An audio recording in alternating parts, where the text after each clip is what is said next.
Halo teman-teman sayul, kembali lagi bersama saya Daniel Gombo. Pada kesempatan kali ini saya akan berbicara tentang sampah. Tapi tunggu dulu, ini bukan berarti pembicaraan yang tidak berguna. Nah, kalau kita dengar kata sampah itu seakan-akan kita membayangkan hal-hal yang tidak berguna. Karena sampah itu kan pasti dibuang, orang gali. Itu sudah tidak perlu dipakai lagi. Nah, tapi sampah yang akan saya bicarakan kali ini bukan sampah sembarangan. Tapi sampah-sampah yang penting. Sampah-sampah yang penting. Nah, kan ada sampah yang bisa didaur ulang. Sampah itu sebenarnya bisa dimanfaatkan kembali kalau didaur ulang. Ada sampah yang bisa didaur ulang kan, yang kayak plastik, botol atau kaca-kaca dan aluminium, besi dan lain-lain.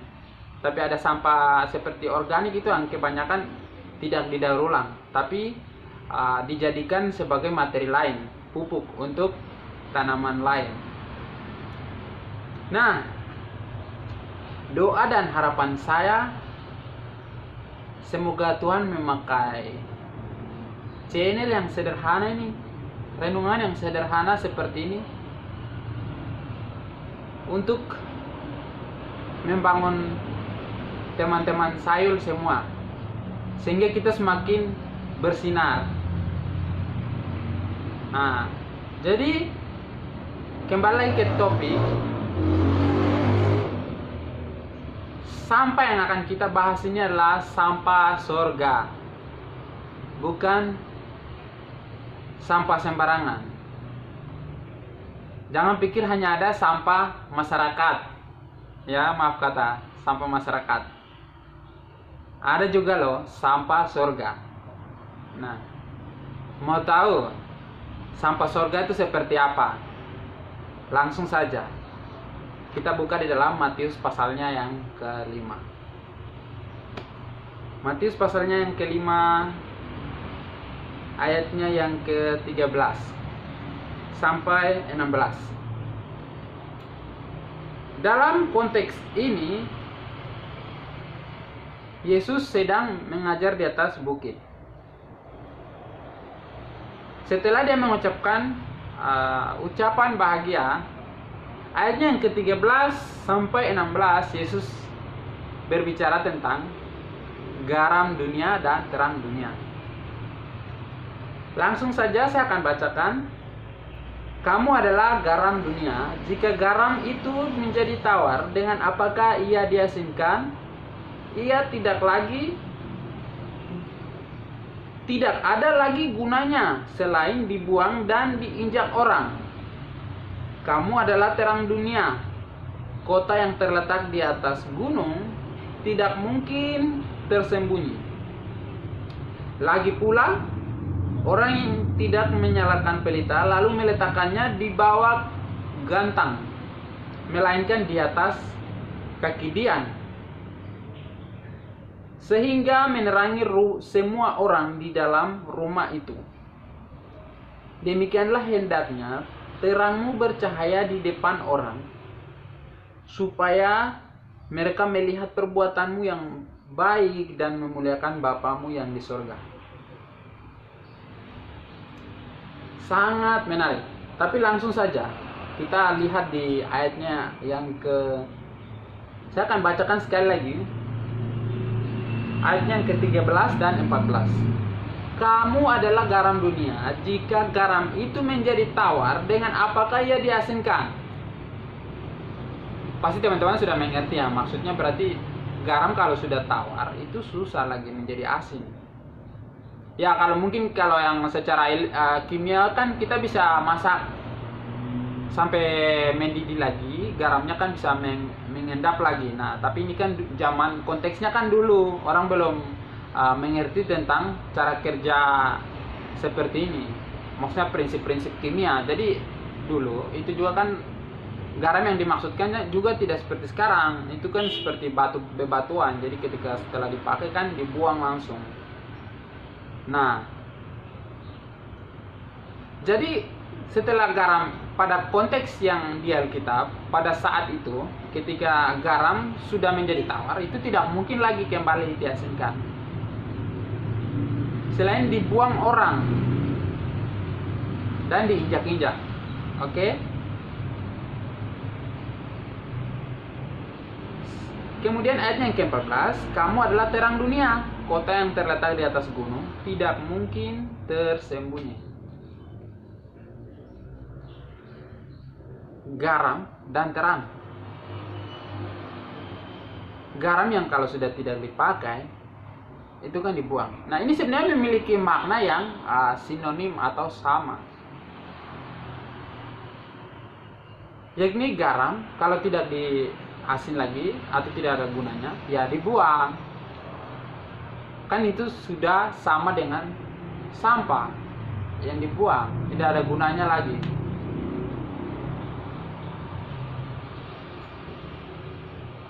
Kita adalah terang dunia, kamu adalah terang dunia, orang-orang percaya adalah terang dunia.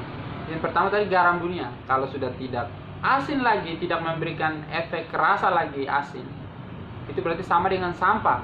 Yang kedua adalah kamu adalah terang dunia. Bayangkan saja kalau lampu yang sudah padam, bisakah tidak kita kumpul-kumpul di rumah? Sama saja kita kumpul sampah.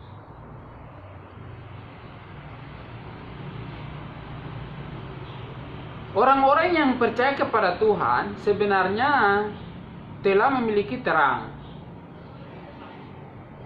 Telah memiliki terang.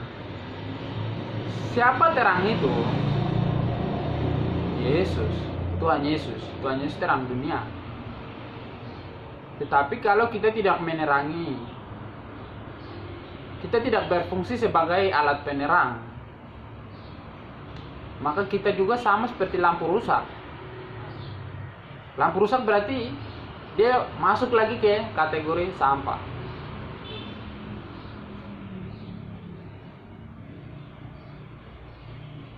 Jadi supaya tidak menjadi sampah, sebenarnya garam itu harus terus asin. Nah, sangat menarik kan? Jadi jelas Tuhan tidak berbicara tentang garam dan pelita-pelita biasa, tapi Tuhan sedang berbicara tentang manusia atau orang-orang percaya, orang-orang yang sedang mendengarkan pengajarannya. Orang-orang yang menerima pengajarannya itu sama saja sedang menerima terang. Terang ini adalah simbolisme dari hal-hal yang baik, hal-hal yang mulia. Rasa asin itu adalah simbolisme dari efek yang kita berikan, rasa. Suatu rasa yang kita berikan kepada dunia. Dunia sini bukan kosmos, bukan ini, tapi dunia sini adalah oikos, oikonomos. Kita bicara tentang orang. Jadi kita memberikan efek kepada orang-orang lain. Efek bukan efek yang dalam tanda kutip tidak baik, tapi tentu saja seperti garam memberikan efek yang baik kan, buat makanan tambah enak. Kita juga orang-orang percaya itu sebenarnya dimaksudkan untuk memberikan efek yang baik. Efek yang baik, efek cahaya, efek rasa yang baik di dunia yang hampar, yang sudah tidak ada rasa antara kebenaran dan ketidakbenaran, sudah tidak ada bedanya. Mereka sikat semua apa yang mereka bisa lakukan. Tetapi orang percaya harus memberikan rasa yang berbeda. Rasa kebenaran, rasa kebaikan. Memberikan cahaya kebenaran di tengah dunia yang tidak benar, di tengah dunia yang gelap dengan kecurangan, dengan dosa. Kita dimaksudkan Tuhan atau dipilih Tuhan untuk menyebarkan terang Tuhan atau menyebarkan kebaikan Tuhan, untuk memberikan rasa yang dari Tuhan, yaitu rasa kasih sayang, rasa damai, rasa yang indah yang dari Tuhan kepada dunia. Ketika kita tidak berfungsi lagi maka of course kita saat itu sedang dalam posisi seperti sampah. Oke, seperti sampah. Kalau kita masih hidup. Tapi kalau kita sudah meninggal dan ternyata kita mengakhiri hidup kita seperti garam yang sudah tidak asin lagi, kita mengakhiri hidup kita sebagai lampu rusak dan tidak pernah memberikan cahaya, maka kita adalah sampah surga. Kita akan dibuang. Mungkin konteks ini akan lebih jelas lagi kalau kita lihat dalam seruan Yohanes ketika dia berseru-seru di sungai Yordan untuk membaptis orang. Dia Matius pasalnya yang ketiga ayat, langsung saya baca di ayat yang ke-10. Kapak sudah tersedia pada akar pohon, dan setiap pohon yang tidak menghasilkan buah yang baik pasti ditebang dan dibuang ke dalam api. Jadi pohon yang tidak berbuah itu kan juga termasuk sampah sebenarnya. Jadi semua yang tidak berfungsi sesuai dengan tujuan Allah, sesuai dengan maksud Allah, itu akan dibuang. Jadi yang jelas juga Yohanes juga tidak bicara tentang pohon biasa, tapi Yohanes berbicara tentang manusia yang dianalogikan, atau dalam bahasa kerennya itu adalah tipologi atau mengumpamakan atau perumpamaan tentang manusia. Jadi gambaran manusia yang tidak produktif. Kan orang tanam sebuah pohon juga, misalnya pohon mangga, itu kan pasti harap buahnya. Mungkin batangnya kita bisa gunakan, tapi kita pasti mengharapkan buah. Apalagi pohon-pohon buah yang seperti nanas, seperti sebenarnya pohon buah itu pasti kita harapkan itu buahnya, hasilnya. Tapi ketika tidak memberikan hasil, pasti kita akan menyingkirkannya. Itu sama saja dengan sampah. Hal yang sama juga sempat disinggung oleh Tuhan Yesus sendiri dalam Yohanes pasal 15. Ayatnya yang ke-6. Barang siapa tidak tinggal di dalam aku, ia dibuang keluar seperti ranting dan menjadi kering, kemudian dikumpulkan orang dan dicampakkan ke dalam api lalu dibakar. Nah, tapi ada kebenaran yang sangat menarik di sini. Ialah bahwa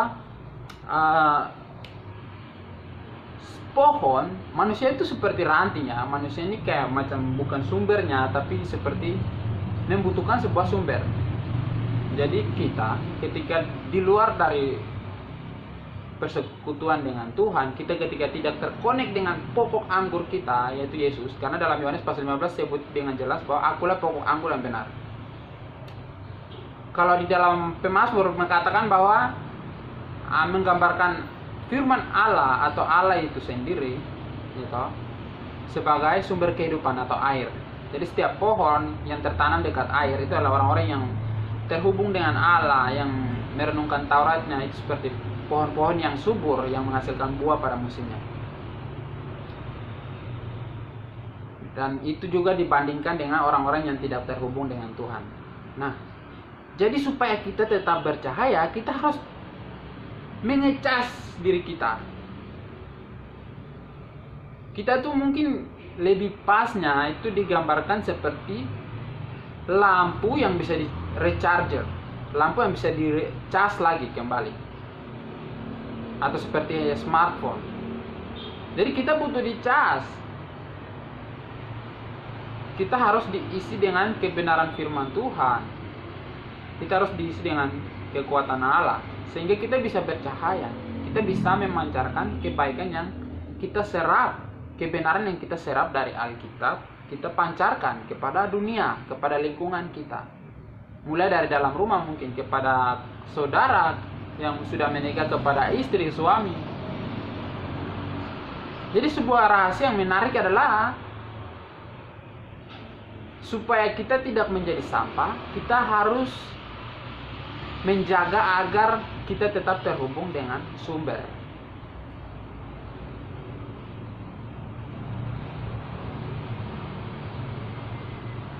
Jadi kalau garam-garam itu, ya toh, dalam konteks dulu juga, kalau seandainya dia ada dekat yang sudah tawar itu, seandainya kalau dibuang lagi kembali ke dalam air, itu air laut yang asin, pasti kembali asin juga.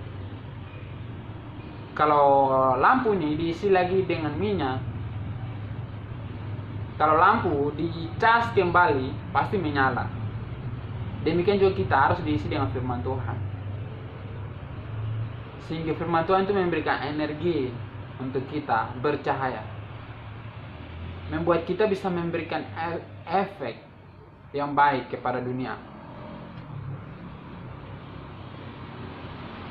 Sebenarnya dalam Alkitab ini ada banyak sekali kalimat-kalimat sampah, tapi yang sangat menarik dari banyak itu adalah apa yang sampah yang disebutkan oleh Paulus di dalam Filipi pasalnya yang ke-3 ayat 8. Ini kan tentang Paulus membandingkan kehidupannya yang lama dan setelah dia mengenal Tuhan. Jadi saya bacakan dari ayat 7 saja ya. Sebenarnya ayat yang kita akan lihat di ayat 8. Tetapi apa yang dahulu merupakan keuntungan bagiku, sekarang kuanggap rugi karena Kristus. Malahan segala sesuatu kuanggap rugi karena pengenalan akan Kristus Yesus, Tuhanku, lebih mulia daripada semuanya. Oleh karena dialah aku telah melepaskan semuanya itu dan menganggapnya sampah, supaya aku memperoleh Kristus.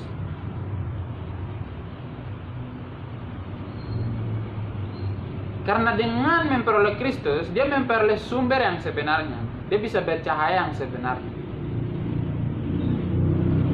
Dulu sebenarnya dia berusaha untuk bercahaya, tapi salah. Sebenarnya dia tidak bercahaya. Sebenarnya dia ingin memuliakan Tuhan, Paulus. Tapi sebenarnya dia tidak memuliakan Tuhan. Sebenarnya dia bermaksud mengabdi kepada Allah, tapi sebenarnya tidak. Dia malah menentang Tuhan. Dia melakukan pekerjaan yang tidak sesuai dengan kehendak Tuhan. Dia menyiksa umat Tuhan. Sampai dia ditangkap di perjalanan ke Damsyik kan.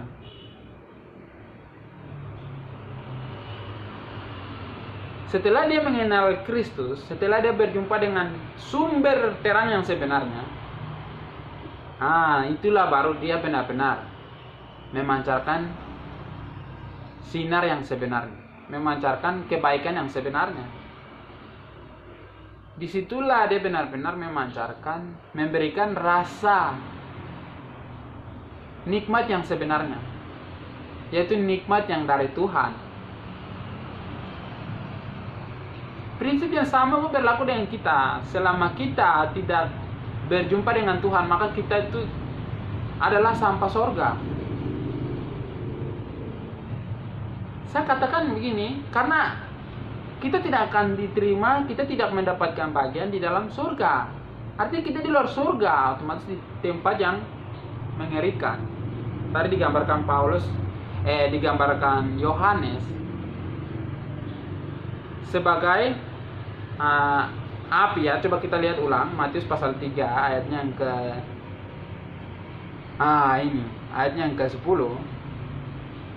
Setiap pohon yang kapak sudah tersedia pada akar pohon, dan setiap pohon yang tidak menghasilkan buah yang baik pasti ditebang dan dibuang ke dalam api. Dibuang ke dalam api, guys. Jadi sebenarnya orang percaya dimaksudkan untuk memancarkan atau meneruskan terang Tuhan. Jadi kita bukan menerangi dunia dengan cahaya kita sendiri, tetapi kita meneruskan terang Tuhan kepada dunia. Kita meneruskan cita rasa Tuhan kepada dunia, kenikmatan Tuhan kepada dunia, seperti garam yang membuat makanan menjadi nikmat.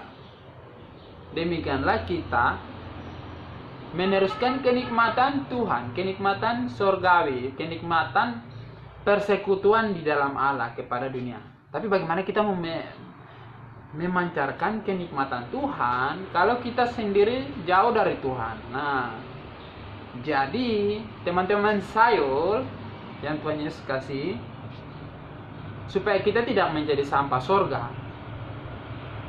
kita harus terhubung kepada Tuhan. Kita harus terhubung kepada Tuhan, sehingga kita bisa tetap dan terus menerus konsisten, terus menerus memancarkan sinar Tuhan, memancarkan kebaikan Tuhan. Kita bisa terus menerus menyalurkan kenikmatan Tuhan. Kalau kita tidak terhubung dengan Tuhan, kita tidak akan pernah bisa menyebarkan kenikmatan Tuhan.